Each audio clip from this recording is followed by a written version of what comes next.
Muy buenas, bienvenidos a mi canal.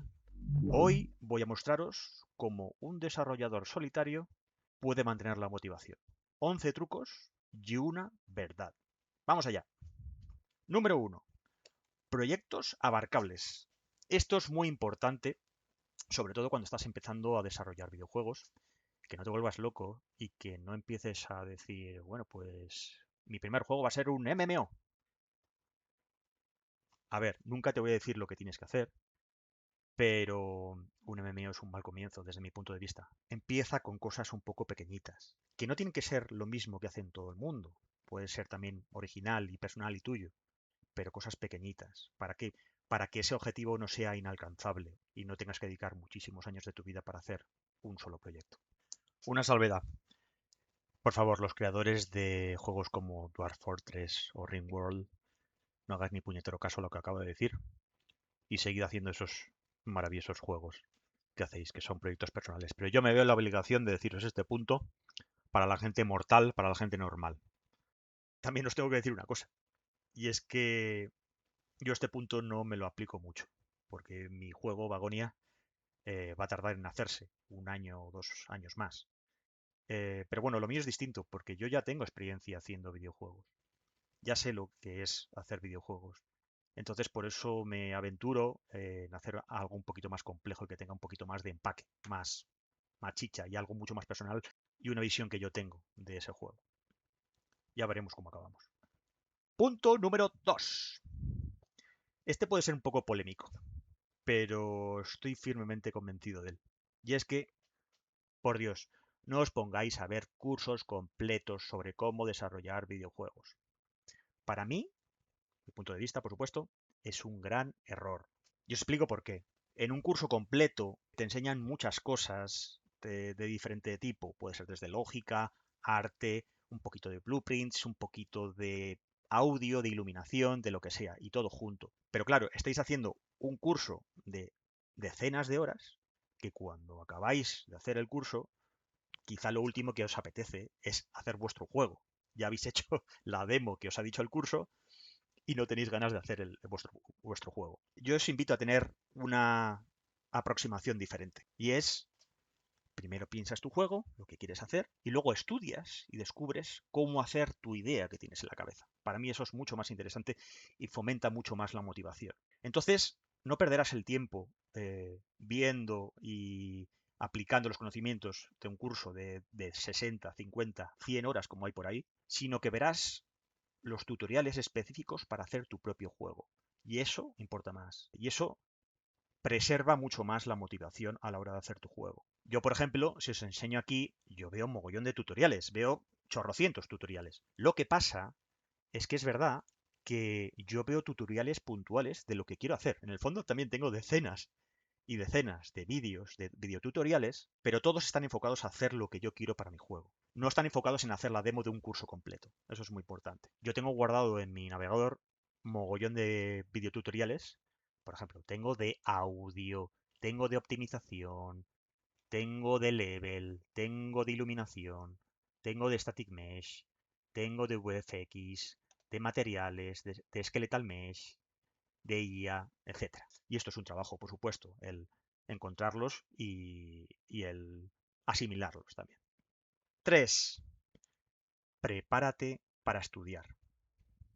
Y además, mucho. Vas a tener que estudiar muchísimo. Sí que es verdad que vas a tener que ver tutoriales, videotutoriales, consultar con gente que sabe, foros, discusiones, para entender cómo puedes hacer tu juego, tu propio juego, y los problemas asociados a hacer tu propio juego. Yo os puedo decir, mi caso particular es que llevo un año y unos meses haciendo mi juego y os puedo asegurar que más de 6 meses me los he pasado estudiando y estudiando hacer cosas para mi juego, insisto. Y es algo que va a continuar, es algo que voy a seguir estudiando para ver cómo acabo las features que yo quiero, para ver cómo implemento el arte sobre todo, que todavía lo tengo bastante pendiente, y este tipo de cosas. Tenéis que tener en cuenta que siendo un desarrollador solitario, entre el 80 y el 90% de tu tiempo lo vas a pasar solucionando, solventando problemas. El resto será una parte más creativa. Y para solventar esos problemas, primero tienes que informarte, tienes que estudiar, tienes que ver soluciones, tienes que buscarte la vida para ver dónde puedes encontrar las soluciones a los problemas. Punto número 4. La IA como profesor. Esto a lo mejor también es un poco controvertido. Yo sí estoy a favor de la IA, pero para ciertas cosas, no para la parte creativa. La parte creativa, por supuesto, tiene que ser humana, pero sí que la IA es una herramienta muy útil, primero para aprender y luego también para crear herramientas. Yo utilizo la IA mucho para aprender cómo funciona la lógica de Unreal Engine y me es muy útil. Lo que pasa es que también tienes que tener un poquito de cuidado. La IA no te va a solventar problemas complejos y complicados. A la IA le tienes que preguntar cosas sencillitas, como por ejemplo, para qué funciona tal cual nodo, cómo hacer una pequeña feature de una manera sencilla, porque la IA también tiene sus problemas, y es que la IA también puede alucinar y te puede hacer perder muchísimo el tiempo, y te puede marear. Ya sabes que la IA nunca te dice que no, siempre te dice que tiene una respuesta, aunque no la tenga, o se equivoque, o no tenga ni idea, que eso pasa muchas veces, ¿vale? Y luego también, es verdad que también hay que comparar la información que te da la IA con otros videotutoriales, ¿vale? Yo eso siempre lo hago. Pero aún así, sigue siendo bastante útil, ¿vale? Para solventar ciertas cosas pequeñitas. Yo, por ejemplo, en mi caso, me he peleado muchísimo con la IA. O sea, he llegado a insultarla, he llegado a casi maltratarla. ¿Por qué? Pues porque cometí el error un día de preguntarle algo muy complejo, como por ejemplo, ya lo visteis en otro vídeo, es la feature de que un enemigo se levante desde un ragdoll con físicas. Bien, pues la IA me estuvo mareando durante 2 semanas. Me enfadé muchísimo con ella, casi tiro el ordenador por la ventana y después de eso dije, no vuelvo a utilizar la IA nunca más. Pues no, no fue así.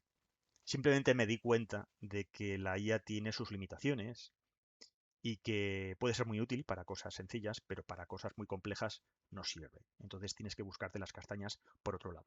También hay otra cosa para la que sirve mucho la IA y que lo hace bastante bien. Y es, yo por ejemplo, tengo entrenado a ChatGPT para que me dé soluciones que sean muy eficientes y que estén muy bien optimizadas. Esto es muy importante para cuando quieres hacer un juego real, porque todo tiene que estar súper optimizado. Y es verdad que lo que he notado es que las respuestas siempre tienen en cuenta esa optimización y la IA siempre te dice la manera más eficiente de hacer tal o cual cosa. Y eso para mí es muy útil, porque tengo que tener presente la optimización siempre. 5. Divide y vencerás. Cuando tú te enfrentas a un reto en el desarrollo, dices, ahí va Dios, ¿cómo hago esto?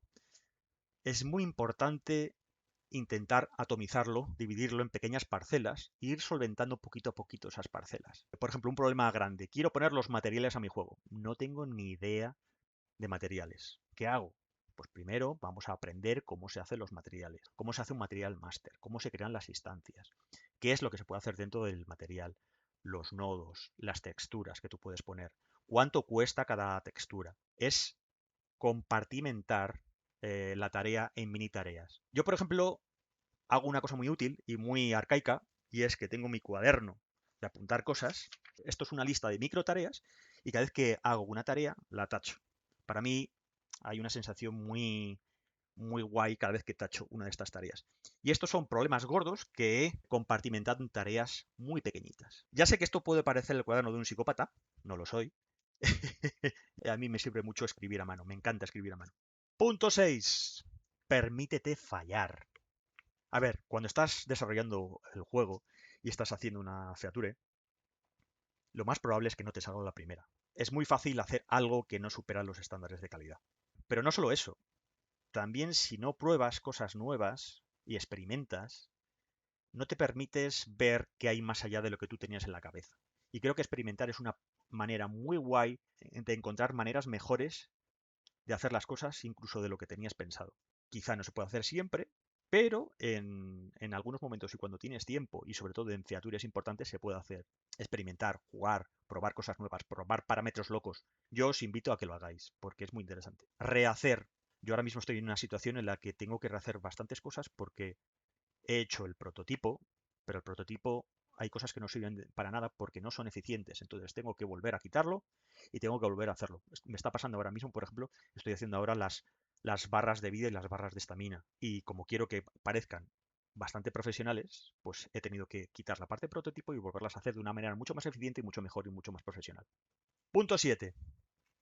Para mí este es muy importante y no mucha gente lo menciona. Y es el hecho de que tú tengas tus propios procesos de trabajo para mantener tu motivación. En la industria del videojuego hay procesos de trabajos que se llaman pipelines, muy medidos y muy controlados, ¿vale? Está la fase de prototipado, la fase de white box, luego se aplica el arte, luego se aplica el polish y a lo mejor todo ese proceso dura años.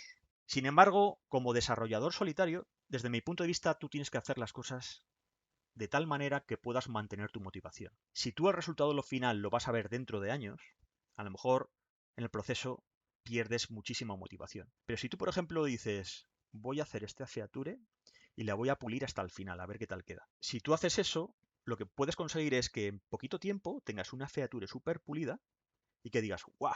¡Qué guay! ¿Cómo queda?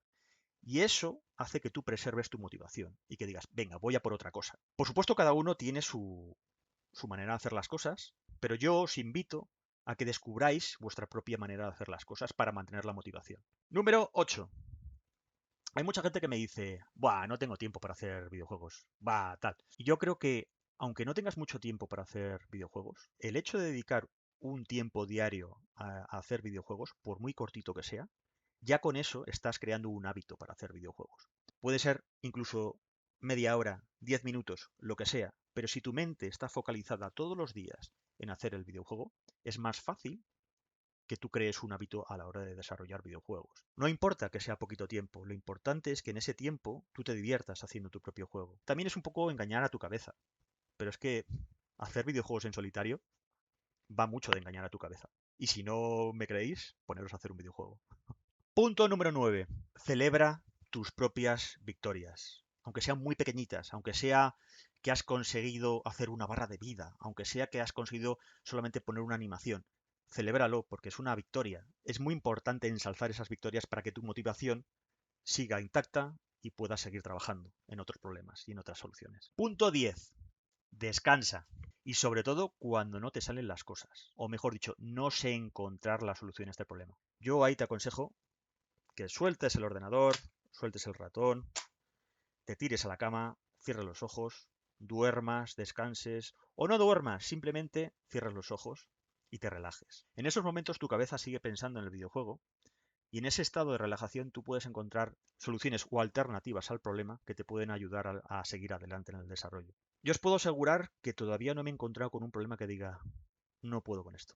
Os puedo asegurar que incluso dejando que el día pase, al día siguiente ves las cosas desde otro punto de vista y tienes más posibilidades y puedes encontrar más fácilmente soluciones al problema que te atañe a la hora de desarrollar el videojuego.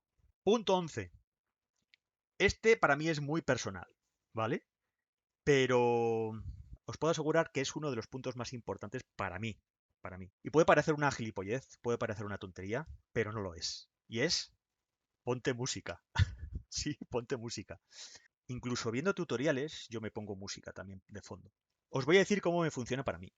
Yo cuando me pongo música, la música lo que hace, por lo menos en mí, es quitar resistencias, quitar miedos a la hora de desarrollar. ¿Por qué? Porque yo me concentro en la música, además una música que me gusta, y me da una sensación buena. Entonces, al hecho de enfrentarme a problemas, lo hago de una predisposición mucho más positiva. Y eso lo hace la música. Y no sabéis lo que la música ha hecho por mí a la hora de desarrollar videojuegos. Os puedo asegurar que sin música yo no podría desarrollar videojuegos en solitario. Para mí es muy importante. Y yo os lo aconsejo. Y llegamos a la gran verdad. Vamos a ver, incluso siguiendo todos estos consejos y otros muchos más que dicen mucha más gente, puede haber días en los que tu motivación es cero, es nula. A mí me pasa sobre todo cuando encuentro problemas que veo a primera vista que no tienen solución y que no sé por dónde tirar y que busco tutoriales allí y allá y no encuentro nada, pregunto a la IA y tampoco sabe o me dice soluciones que son completamente erróneas. Es ahí cuando la motivación puede bajar a cero y eso ocurre. Esa es la gran verdad. Aunque no tengas la motivación, tienes que tener otra cosa que es incluso tan importante como la motivación y es disciplina. Y cuando digo disciplina, casi os digo disciplina marcial. Me explico. Yo me imagino esto como un hoplita griego, de esos que llevaban un escudo gigantesco, con una lanza, que estaban en primera línea de batalla, peleando con el enemigo, estaban agachados en posición y iban pasito a pasito avanzando, muy poquito a poco, muy poco a poco. En esos días en los que no te sale absolutamente nada, el hecho de tener una disciplina de ponerte delante del ordenador y decir, aunque no me salga, voy a buscar la solución de 1000 maneras y si no las encuentro, buscaré alternativas y si no encuentro, volveré a rebuscar y buscar y buscar y buscar. Sé que son momentos muy jorobados, pero el hecho de ir pasito a pasito, además en esos momentos vas muy lento porque no encuentras la solución. Si pasas ese periodo en el que la motivación está a cero y encuentras una posible solución y la aplicas, la motivación vuelve. Así que no os preocupéis, es un sentimiento normal y disciplina. Hay que practicarla. Además, os voy a decir otra cosa. Y es que si tú practicas la disciplina, incluso aunque no te guste, aunque digas, hostia, no quiero estar aquí, quiero salir a tomarme una cerveza o lo que sea, puede llegar un momento en que adquieras un superpoder. Y así lo digo, es un superpoder. Y es que llegas a divertirte solucionando problemas. Y esto es difícil de conseguir, ¿eh?